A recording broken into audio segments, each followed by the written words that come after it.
What's going on, YouTube? It's Sensei, the place to be. Chilling, Mr. A&D. Back to give you guys the midweek wrestling review. And joining me is my co-host, not Deion Sanders. Prime time. Yeah.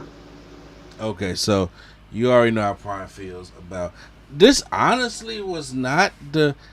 Well, I'm not gonna say that it was a terrible week of wrestling. It really wasn't. Minus the Raw and Smackdown stuff. I mean, the Raw stuff. I know Smackdown's probably gonna be a repeat, but there are some things on Raw. There was a head scratcher that I will talk about on the podcast this weekend. And I know you didn't watch Raw, but so I will let you know what happened on when we talk about the podcast this weekend. Okay. Yeah, because that Judge Day, I was like, what the fuck is going on? But anyway. Oh, I can tell you what happened. Oh, I know what happened too. I'm saying I know what happened. I'm talking about you know the reason why it happened. Yes, because Mr. Babyface got it torn off the bone. No, that's not the reason. What's the reason? It's because they wanted to do supernatural stuff. Oh, I heard about that too.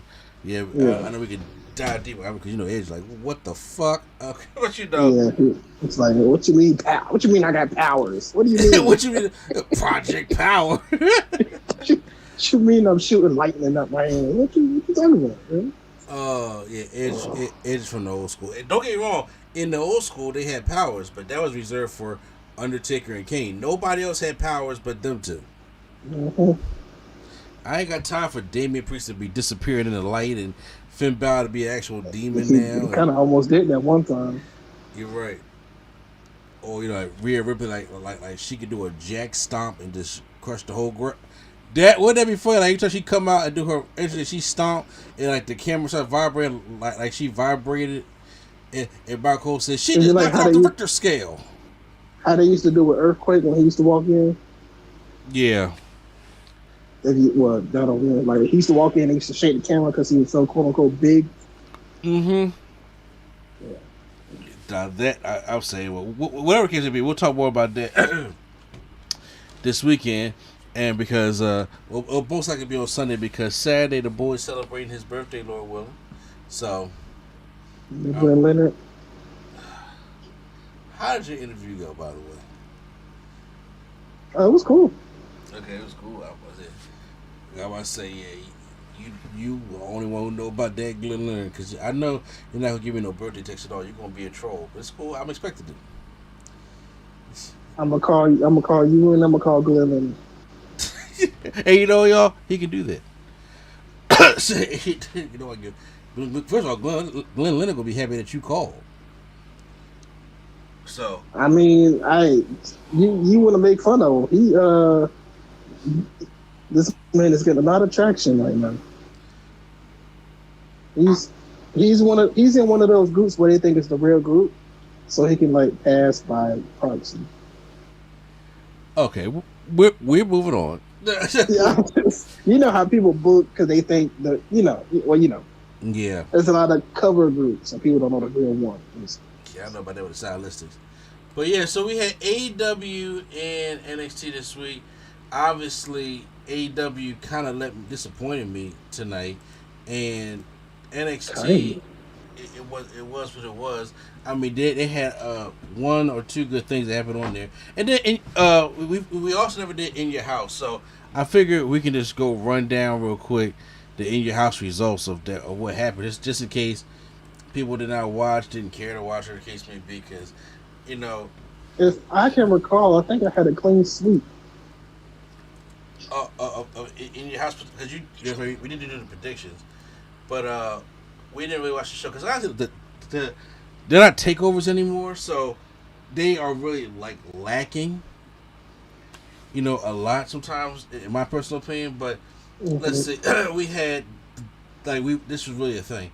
The family, Tony D'Angelo and his boys defeated Legado del Fantasma, and now they have to join the family in a 6-man tag match. Toxic Attraction defeated Katana Chance and Caden Carter by pinfall, so they didn't win the tag team championships because obviously they're going to try to keep pushing Toxic Attraction as the top act on there. Carmelo Hayes defeats Cameron Grimes for the North American Championship. Did not see that coming. I did. No, you did not, because you thought Yes, I Melo. did. You thought. I mean, I know you predicted. I said, but you thought Melo would go for the World Heavyweight Championship or the But NXT then Championship. after I seen that they put him and Trick and what you call it, then going back and forth. I'm like, I guess that's what he's doing. Him, Trick, and Solo Sequoia. Okay, yeah, well, I'll get to him in a minute. Also, Mandy Rose defeated Wendy Chu by of no shit for the NXT Women's Championship. The Creed brothers defeated Pretty Deadly, damn it, for the NXT Tag Team Championships. And if they had lost, they'd lead Dynamite. So you already know how it was going to end up in the first place. And I wanted the Creed brothers too. Then Braun Breaker defeated Joe Gacy. If Braun got disqualified, he would have had lost his championship. Joe Gacy tried to bring it all out to him, but no, Braun Breaker said, fuck that. I like people talking on my phone. So, over to NXT real quick to just go over the quick results that happened on NXT. The fallout after In Your House, just to say the least. I didn't see, so right now, I'm just going over recaps. I'm not going over the whole shebang or the whole thing because I didn't see NXT this week. Von Wagner and Sofa Cromwell took on Josh Briggs and Fallon Henley. Really? Well, Briggs and Jensen win that one, whatever the case may be. Who gives a fuck? Santos Escobar with the D'Angelo family versus Nathan Frazier. And I believe, Nathan Frazier won that matchup. Okay, they pushing Nathan Frazier. The one highlight I did enjoy was that Apollo Crews came back to NXT. You enjoyed it without the accent? Bro, this man said he did a Kofi. First of all, here's the thing. I am I'm a huge Apollo Crews fan, and I was a fan of Uwa Nation, and I was when he came over, I was really excited for him, and I just hate that they had nothing for Apollo Crews to do because he's a good wrestler. I mean, we can't argue that, correct? Yeah, no, you're right. I'm about to say you're not going to say this man's not good, but he just had no character. So when they start doing the whole Nigeria thing, I was getting behind it because it was something new, and I thought he could have really did something with it, but then all of a sudden, him and Commander Aziz was getting just eaten up by fucking Omos, and I was just like, well, screw this shit. So there you have it. And I was just like, all right, well, but now he gets to do something. They did it the whole day with Dolph Ziggler. This gives Braun Breaker a program to go into the next NXT event or whatever the case may be of him feuding for the championship. But you never know. They could be wanting to call Braun Breaker up, and you could give Apollo Crews a run with the NXT Championship.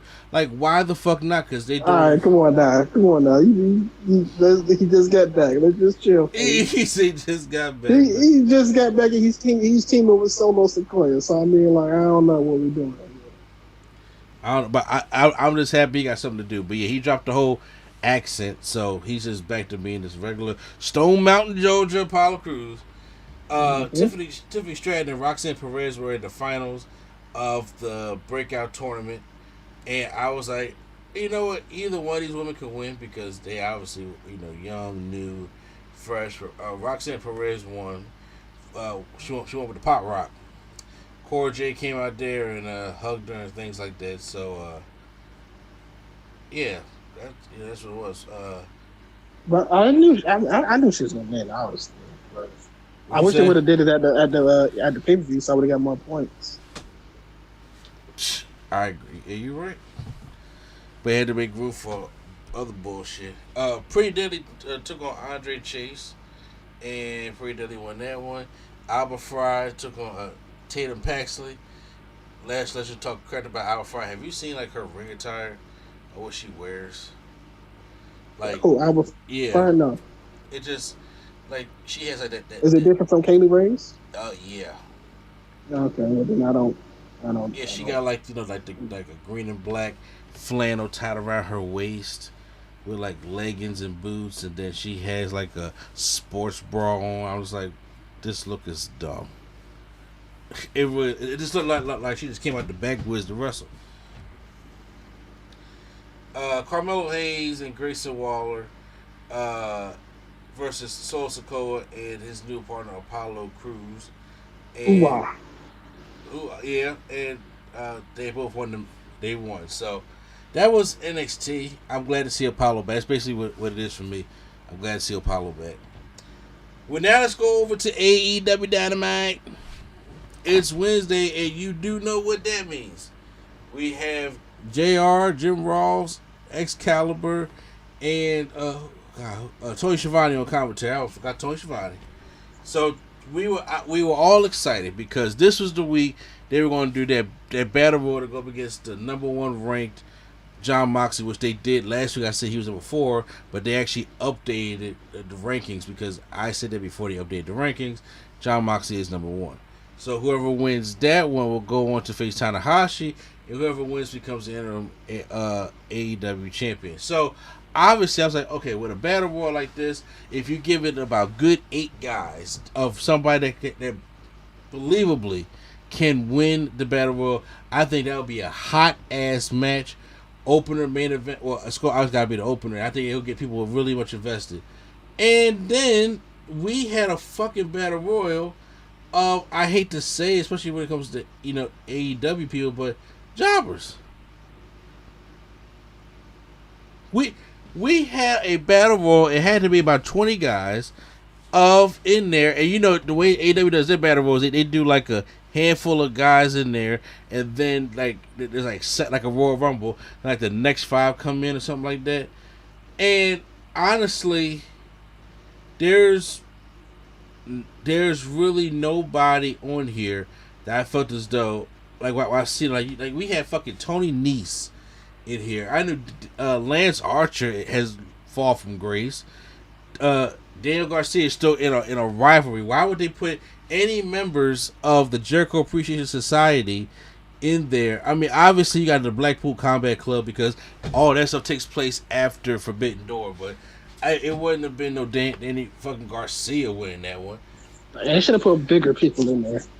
I mean, they don't have to get pinned, so like they can still be strong. Like, Exactly. I don't understand why. I mean, they put Darby was in there, Eddie Kingston was in there, obviously Ricky Starks was in there, Jake Hager, Sheriff Strickland, Keith Lee. I was like, okay, well, why don't we push Keith Lee to the top a little bit? But then no, we didn't do that. Then they did the fucking Dark Order, like John Silver and Max. Bro, the Gun Club was in this match, so that's how I knew. Gun Club and the Ass Boys. Like, why was the Gun Club and then the Joker entrance was Andrade El Idolo? Yep, I had no problem with that. Yeah, so he came in and they kept it in house. People was thinking like it's gonna be a surprise, it's gonna be Cesaro, it's gonna be something like that. They kept it in house. I'm cool. I'm glad that they kept it in house. And Colin Riley was in there. I said Darby already before, so obviously, but Will Hobbs and I'm looking in the match. I'm just like, man, there's no Bryan Danielson, there's no Wardlow, there's no MJF, no Miro, no Jericho, Miro, there's no Malachi Black, no Hangman. No Hangman. I'm gonna be honest with you though. If they had all this stuff scheduled last week, obviously things changed from Wednesday to Friday. So like, you don't have to. They could have just rescheduled all those other events and had like Hangman and Jericho and all them in it. Exactly. No reason why they shouldn't. I think it would have been like, okay, these guys you have in there are potentially going to be your next AEW interim champion, and people really want that. And the only one that felt like they won, it was Moxley, but Moxley not even in the damn matchup. And of course, because I'm just saying, if it was like Andrade, okay, he's somebody believable. Because you gotta think this person is not only going up against Moxley, they're going to be in the main event of your pay-per-view. So we know Billy Gunn and them is not going to be the main event. So it's like, I just think they should have had better people in it. That's all. Yeah, see that kind of stuff kind of bothers me. Now, obviously, when people get eliminated, we're getting down to like who we think is probably going to win the matchup, from Will Hobbs to God, I just drew a whole fucking Ray blank. Phoenix. Huh? Ray Phoenix. Yeah, if Ray Phoenix was still in there, I mean, Andrade. there, thank you, because I was drawing a whole blank of what's going on in there. But, I mean, Andrade eliminates Ray Phoenix after he gets like catch with a air low blow. They don't like get hurt. Then they had him get eliminated. Will Hobbs got eliminated. I was like, what the fuck is going on? Because I was like, Will Hobbs be my pick, but he ain't gonna beat Moxie, but it'll be a damn decent matchup. And I was really like, I don't understand really what's going on here. But then Kyle O'Reilly ends up sneaking it out and winning the matchup. So he is going to face Jon Moxley. And that's stupid. Not saying they're not going to have a good matchup, but I don't care. At that point, the match is useless. I have to agree. I have to agree because I was like, what the fuck? Because there's nobody in the AEW audience, or let alone in the arena, that feels as though that Kyle O'Reilly is going to beat Moxley. Especially when this whole story of Moxie and Tanahashi is already there. Yeah, but I'm saying even if that story wasn't there, even if they at least have somebody that would give him the first person the challenge, let alone the second person. Like, you know. And then it made me more upset earlier to find out why they weren't in the match. I was like, yeah, that's stupid. Oh, yeah. So, I was like, I know a lot Mir of wasn't people, even on there this week. Mir could have fought this week and then had a thing next week, too. I mean, he could have. And I honestly, I was just like, I don't know, how they're doing the storytelling thing, because I was like, there was no MJF on this show.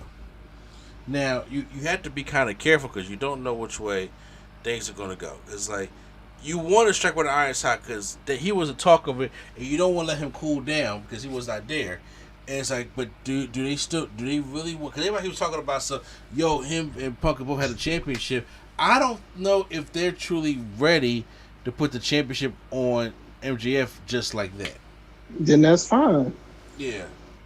No, I'm saying I agree with you, but I also like the scenario that you had posted about him and Punk, because I thought that would be brilliant wrestling storytelling, because they still got a history and they still need a rubber match. However, I don't know if they're as confident in their decision to be like, all right, well, let's push them to the top, or we had a plan for them. Because one thing that I can at least say, because AEW is not perfect, and it shows by this show tonight, is that they got some kind of contingency plan, or they have a plan that they want to do. And with their plan being said, like we don't want to turn too much away from the necessarily plan. So maybe they had something cooking up for MJF. I am not necessarily sure. But it puzzled me for all the other reasons why a lot of other people weren't in the Battle Royal. Yeah. So they give a recap on CM Punk's injury, saying that. Also, real quick though, it's like everybody was like, "Oh yeah, this is Kyle O'Reilly's cool." It's like I wasn't hating on Kyle. I was just saying, do we really think Kyle is about to beat one of the main event people and go and fight for the belt? Basically, if he wins this match, he wins the belt, pretty much. Is that what we all thinking? Kyle is about to do this this is not this is a joint show. So I know Kyle wasn't winning. I'm sorry to say that, but like, it's not happening. I just want to have somebody more believable. That's all. I agree. They give us an update on CM Punk's injury, saying that the surgery was successful. Okay, thank you, Jim Ross. No timetable, nothing like that. But then now we get introduced because we have a new championship that's being introduced. I'm thinking trios titles. I'm thinking something like that. But no! You thought too much. It damn sure ain't none of that. They are releasing the first ever, the All-Atlantic Championship. There will be a tournament to determine the first All-Atlantic champion, and which will be, all the different kind of countries that they have wrestled in. And they already had the graphic up. So the first matchup was Buddy Matthews from Australia taking on, Britain's Pac. And I was like, damn, okay, that's a pretty good matchup right now. I mean, So it's a good matchup, but you need to me this is why Pac wasn't in the title match. I agree. I agree that Miro, well, because he was in this one. Malachi Black was in this one along with Penta, Yeah, because and they want this. Because they want this belt and not the main championship. All right, get out of here. Come on, man. What y'all doing? I do agree that this matchup was really good. What you would expect from a Miro and Pac matchup. Pac wins with the Black Arrow. It still looks pretty when he does it. And Lucha Bros came out there and celebrated with him. I ain't saying anything about the promo or stuff like that because I don't like best friends. I'm not a big best friends at all. Oh, Huh? oh, I ain't like it either. But what you call it came out. What? Yes, Will Ospreay did come out. I heard. Yeah, I heard well because I was thinking I was about driving home when this happened. Will Ospreay did. yeah. Come out. Him and his crew came out, beat up FTR and Trevor. No, not Trevor. Sorry, Trent. He did put some heat behind this thing at the Forbidden Door. I'm all with it. I would love to see Will Ospreay. Who will he go up against? I don't know, but there's. I don't know, but I feel like the people that they have been in are not matching the people that they are facing. If that makes sense. No, I mean I honestly agree with you because the next matchup, Hangman Page taking on David Finlay, was actually a pretty solid matchup, and then after the Buckshot Lariat, yeah, David Finlay is solid. Yeah. Hangman gets on the mic and says that he wasn't in tonight's But, battle. real quick though, I'm surprised. I'm surprised he hasn't gone to work with his dad yet. I don't know how, but that's I don't know if that's just a him thing or not. Probably that's it. No. He gets on the microphone. And he says he wasn't in the battle royal tonight because he said he won't get a title shot anytime soon.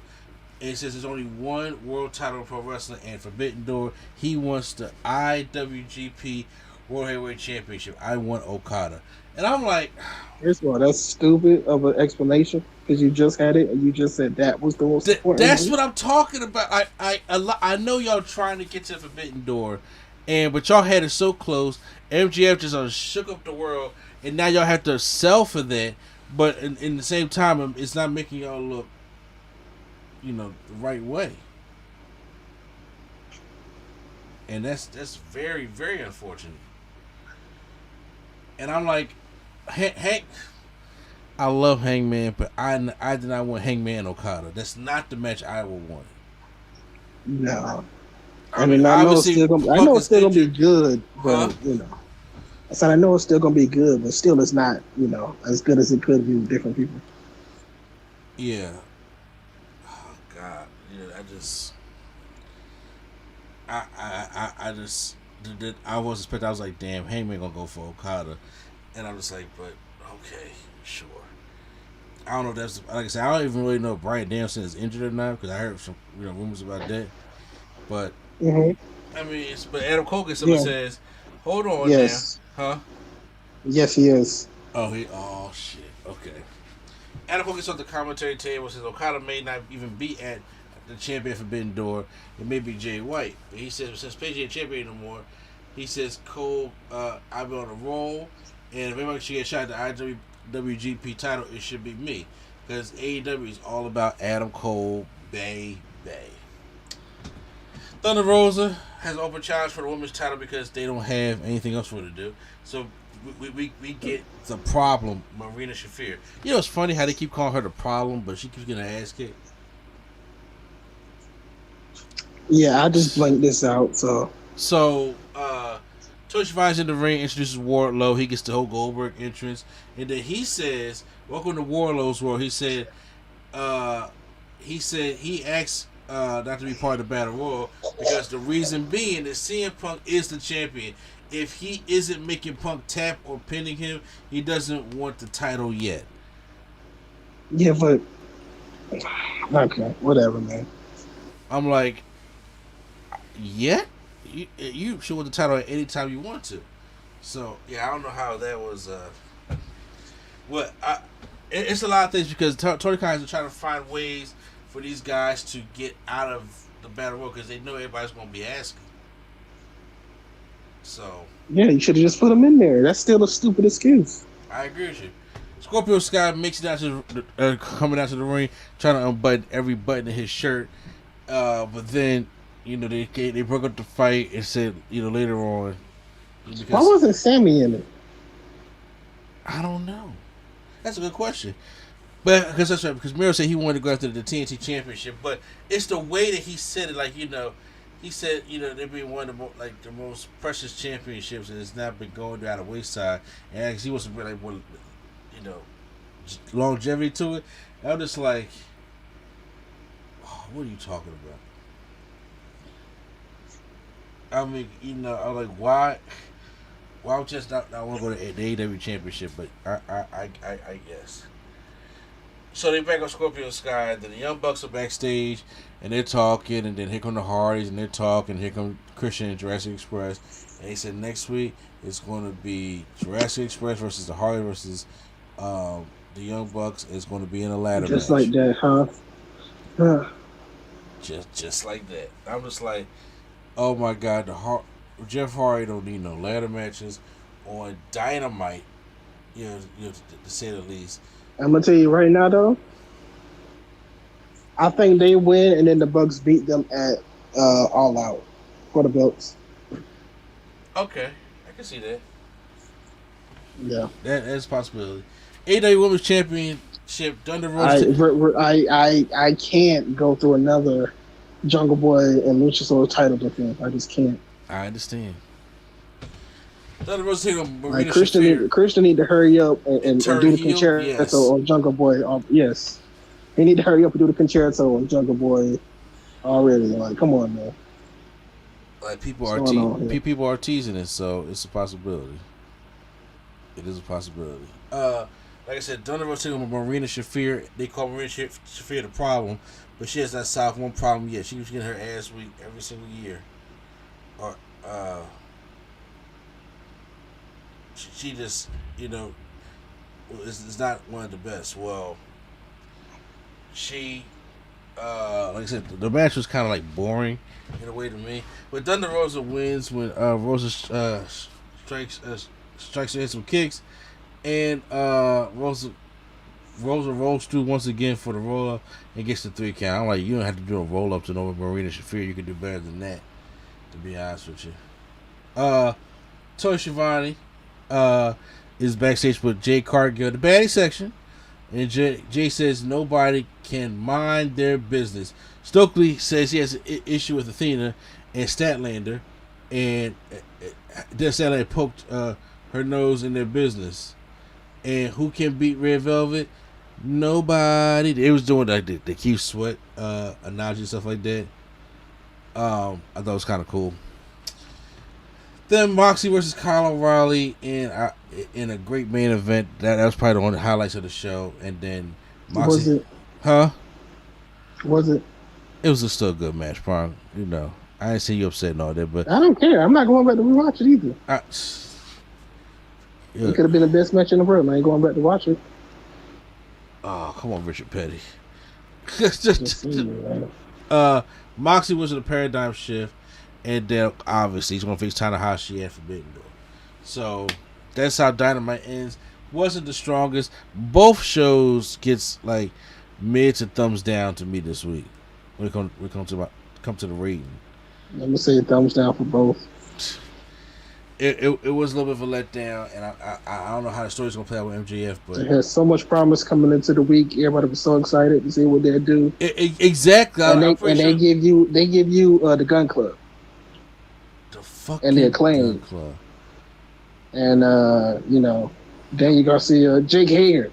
They gave you Jake Hager. I stopped watching. So they put Jake Hager in a title match. Yeah, okay, I'm done.